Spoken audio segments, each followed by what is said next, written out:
Hello दोस्तों, नमस्कार। मैं आपका प्रिय अरुण कुमार आ गया आपके पास फिर से एक और संतों द्वारा प्रभु का गुणगान, जिसमें हमारे संतों द्वारा प्रभु का गुणगान होता है और भक्तों को प्रभु के समीप एक आसान रास्ता दिखाते हैं, जो हमारे संत जन हैं उनके द्वारा सुनाया हुआ प्रभु का गुणगान सुनते हैं और पावन करते हैं अपने मन को, अपने शरीर को, अपनी आत्मा को।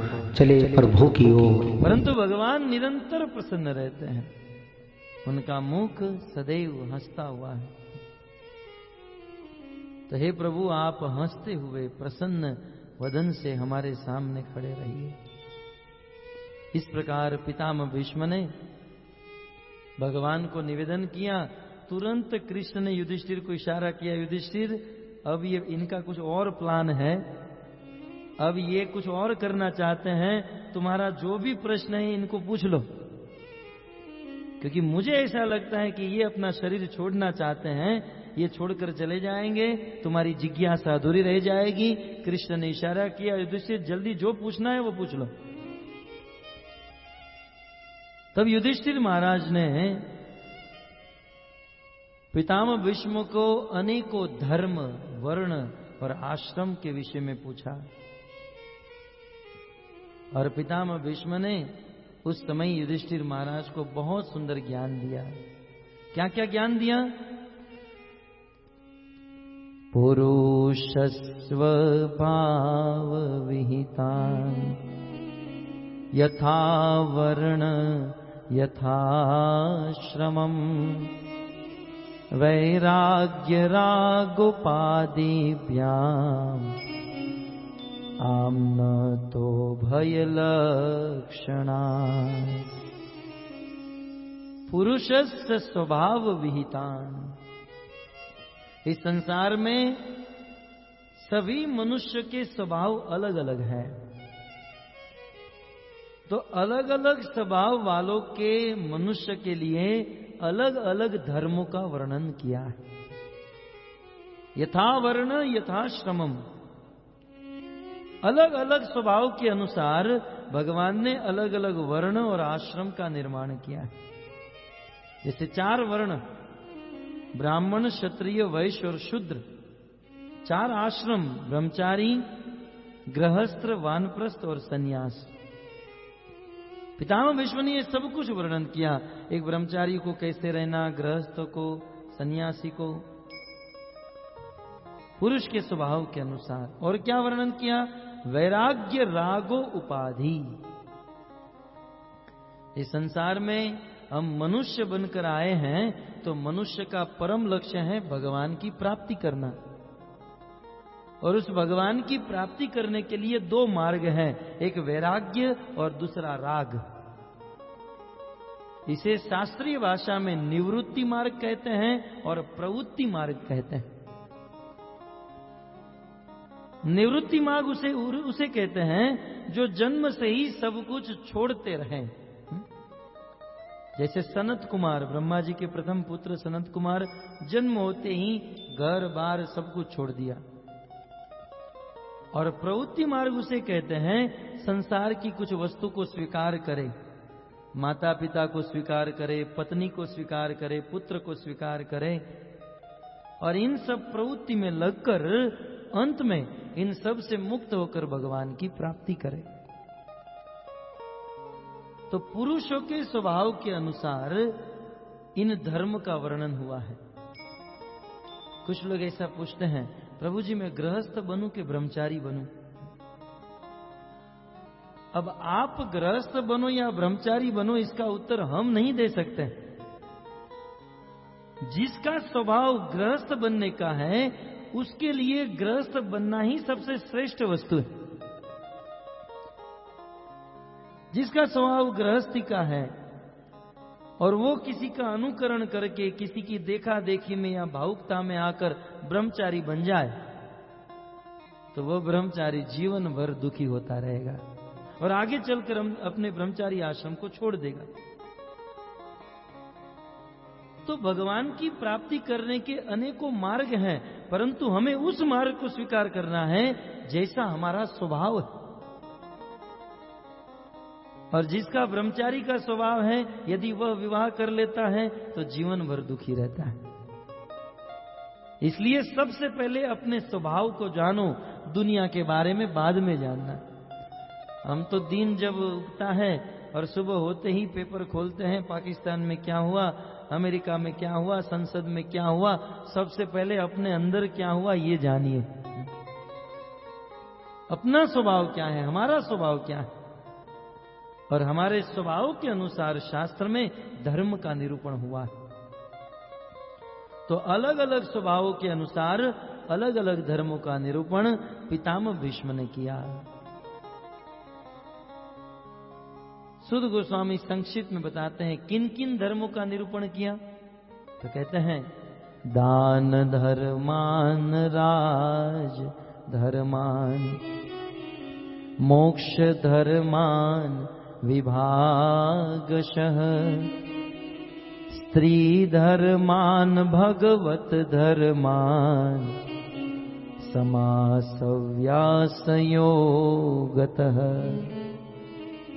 पितामह भीष्म ने दान धर्म का वर्णन किया। आइए मैं आपको संक्षिप्त में कह दूं, महाभारत में शांति पर्व में बहुत बहुत श्लोकों में लंबा लंबा उपदेश पितामह भीष्म के द्वारा दिया गया है, लेकिन यहां तो सुध गोस्वामी मात्र इंडिकेट कर रहे हैं। दान धर्म का उपदेश दिया। दान 4 प्रकार के होते हैं, 4 प्रकार के दान होते हैं। एक दान होता है तमोगुणी दान। तमोगुणी दान उसे कहते हैं जो दान करके दूसरों को परेशान किया जाए। मैं तुम्हें इतना दान देता हूं, वहां पर कथा मत होने देना, इसे कहते हैं तमो। ये दान तो है लेकिन ये तमोगुणी दान है। दूसरा है रजोगुणी दान। कुछ लोग दान करते हैं लेकिन दान करने से उन्हें अपनी प्रतिष्ठा चाहिए, प्रशंसा चाहिए, समाज में अपना नाम चाहिए। दान करने का उद्देश्य क्या है? अपना नाम बनाना। तो जो लोग अपना नाम बनाने के लिए दान करते हैं उसे रजोगुणी दान कहते हैं। तो कुछ लोग अपना नाम बनाने के लिए नहीं, स्वर्ग में जाने के लिए, पुण्य कमाने के लिए दान करते हैं, उसे सत्वगुणी दान कहा जाता है। तमोगुणी दान से अच्छा है रजोगुणी दान, और रजोगुणी दान से अच्छा है सत्वगुणी दान, जो स्वर्ग में जाने के लिए, पुण्य कमाने के लिए दान करते हैं। लेकिन सत्वगुणी दान से भी श्रेष्ठ दान यदि है तो वह है शुद्ध सात्विक दान। तमोगुणी दान दूसरों को परेशान करने के लिए, रजोगुणी दान अपनी प्रतिष्ठा बढ़ाने के लिए, सत्वगुणी दान अपने को स्वर्ग में ले जाने के लिए। लेकिन जो शुद्ध सात्विक दान होता है वो तो मात्र कृष्ण को प्रसन्न करने के लिए होता है, कृष्ण को खुश करने के लिए।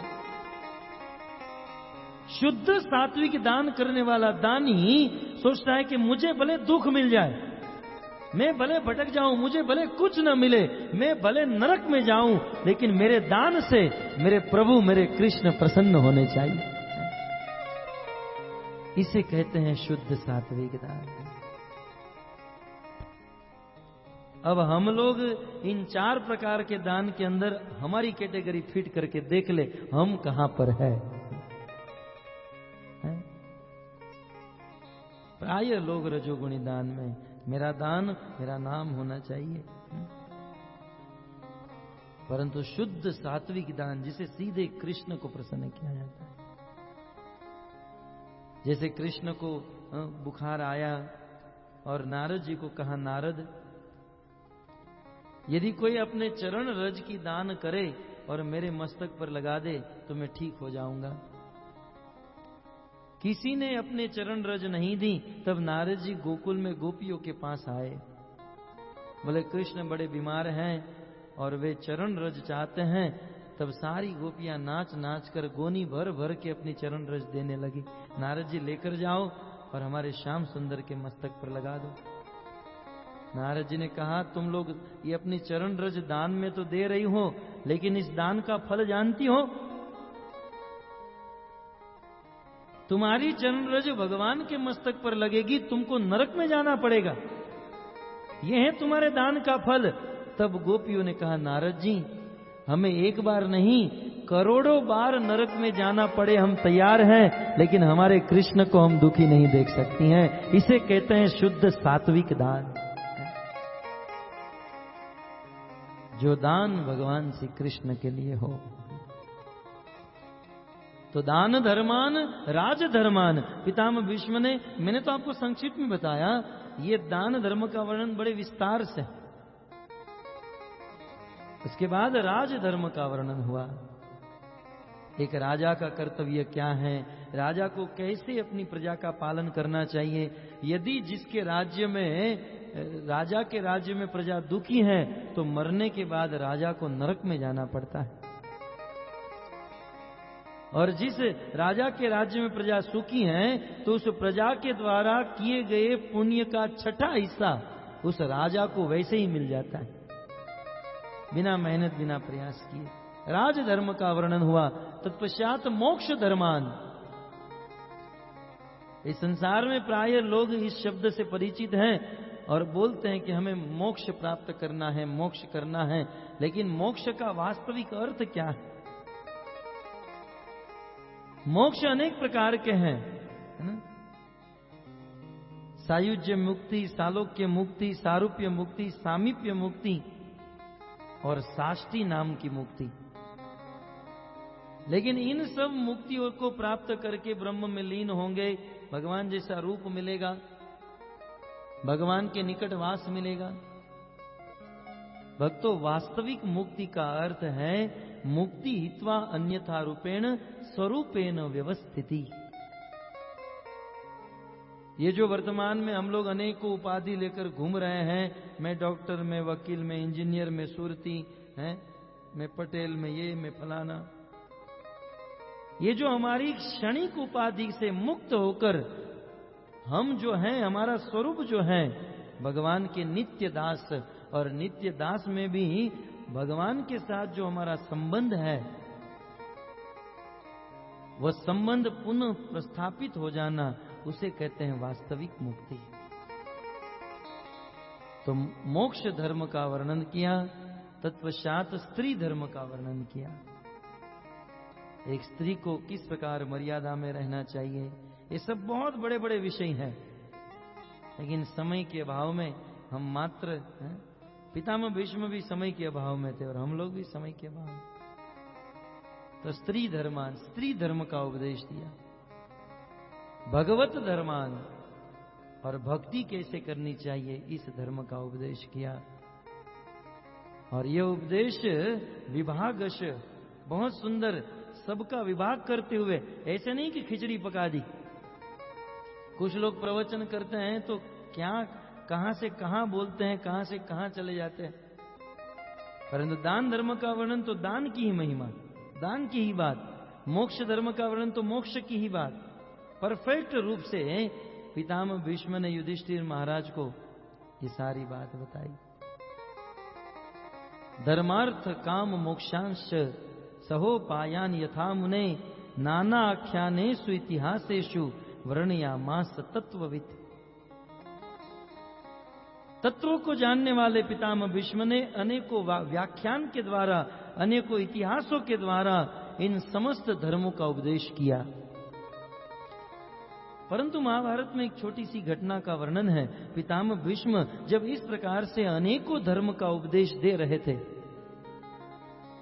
तब द्रौपदी भी वहां पर खड़ी थी और पितामह भीष्म के मुख से यह ज्ञान की बातें सुनकर जोर जोर से हंसने लगी। एक अद्भुत आश्चर्यमय घटना। एक और सब लोग सीरियस हैं और ध्यान से पितामह भीष्म के इन प्रवचन को सुन रहे हैं। बड़े बड़े मुनियों की सभा में है, इस शुरू प्रवचन में देवी द्रौपदी हंसने लगी। सन्नाटा छा गया, पितामह भीष्म का प्रवचन रुक गया और द्रौपदी को कहने लगे, बेटा तुम्हें आज इतनी हंसी क्यों आ रही है, तुम क्यों हंस रही हो? तब द्रौपदी कहती हैं, पितामह मुझे तो कमाल लग रहा है। आप इतने बड़े बड़े धर्म की बात कर रहे हो, हैं? देश धर्म, राज धर्म, स्त्री धर्म। पितामह भीष्म, आप इतने बड़े बड़े ज्ञान की बात कर रहे हो। जिस दिन कुरुवंश की सभा में हजारों लोगों के बीच में ये दुष्ट दुर्योधन ने मुझे नग्न करने का आदेश दे दिया, दुशासन मेरे वस्त्र को खींच रहा था और मैं दोनों हाथ जोड़कर आपके चरणों में आई थी, पितामह आप मेरी रक्षा कीजिए। उस समय पितामह आपका ये ज्ञान कहाँ गया था? इतना बड़ा बड़ा उपदेश आप झाड़ रहे हैं इन सभी ऋषि मुनियों के बीच में, पांडवों के बीच में। जब ये अबला नारी आपके चरणों में आई थी तब ये आपका ज्ञान कहाँ गया था?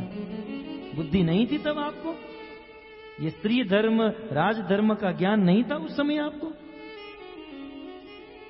बहुत बड़ी बात कर दी आर्यवर्ष की यह नारी ने। पितामह भीष्म सरसैया पर सोए हुए कहते हैं, बेटा तुझे यह प्रश्न हो सकता है, स्वाभाविक है। बेटा क्या बताऊं, आज भी मुझ में ज्ञान है और उस समय भी मुझ में ज्ञान था, परंतु मुझसे एक भूल हो गई। ध्यान से सुनिए, ज्ञान आज भी है और उस समय भी था, लेकिन मुझसे एक भूल हो गई। और भूल क्या हुई? मैंने दुष्ट दुर्योधन का अन्न खा लिया था। बेटा दुष्ट दुर्योधन का अन्न खाने के कारण मेरी बुद्धि भ्रष्ट हो चुकी थी। दुष्ट दुर्योधन का अन्न मेरे रग रग में खून के रूप में दौड़ रहा था, इसलिए उस दिन मैं धर्म को नहीं समझ पाया। लेकिन बेटा जब तेरे पति ने, अर्जुन ने सैकड़ों बाण मार के मेरे शरीर में दुष्ट दुर्योधन का खाया हुआ अन्न का, वो पापी अन्न का जो खून बना था, और बाणों से जब सारा खून निकल गया तब फिर से मेरे में यह बुद्धि आई और मैं ये प्रवचन कर रहा हूं। अन्यथा वह पापी अन्न खाने से तो मेरी बुद्धि भ्रष्ट हो चुकी थी। भक्त, इसीलिए वेदों में कहा गया है हमारे जीवन का आधार अन्न के ऊपर है। आहार शुद्ध सत्व शुद्धि ध्रुवा स्मृति लंबे सर्व ग्रंथि नाम विप्र मोक्ष। यदि हमारा आहार शुद्ध है तो हमारा मन शुद्ध होगा, मन शुद्ध है तो हमारा निर्णय शुद्ध होगा, यदि हमारे निर्णय शुद्ध हैं तो हमारे कार्य शुद्ध होंगे, और यदि हमारे कार्य शुद्ध हैं तो हमारी गति शुद्ध होगी। लेकिन आज कलयुग में दुर्भाग्य है, लोगों के अन्न बिगड़े हैं। ये केवल पितामह भीष्म की बात नहीं, आप विचार कीजिए, भगवान के परम भक्त, परम वीर योद्धा और महाभागवत पितामह भीष्म का जब अन्न बिगड़ गया तो उनकी बुद्धि भ्रष्ट हो गई, तो उनके सामने हम क्या हैं?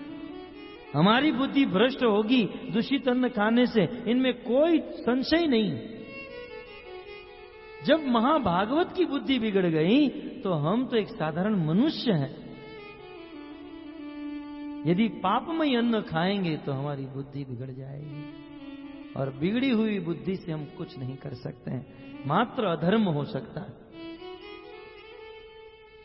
इसलिए हमारे अन्न को सुधारना चाहिए। भक्तों, महाराज परीक्षित जब दिग्विजय कर रहे थे तब उन्होंने एक आश्चर्यमय दृश्य देखा। एक बैल के 3 पांव कटे थे और बाजू में गाय थी, खड़ी खड़ी रो रही थी। आज तक महाराज परीक्षित के राज्य में एक मच्छर भी नहीं मरा था, और परीक्षित ने देखा कि मेरे राज्य में बैल के 3 पांव किसी ने काट दिए। महाराज परीक्षित अपने रथ से नीचे उतर गए, उस बैल को पूछने लगे, बताओ आपकी ये पांव किसने काटे हैं? लेकिन वो बैल कुछ नहीं बोल रहा था।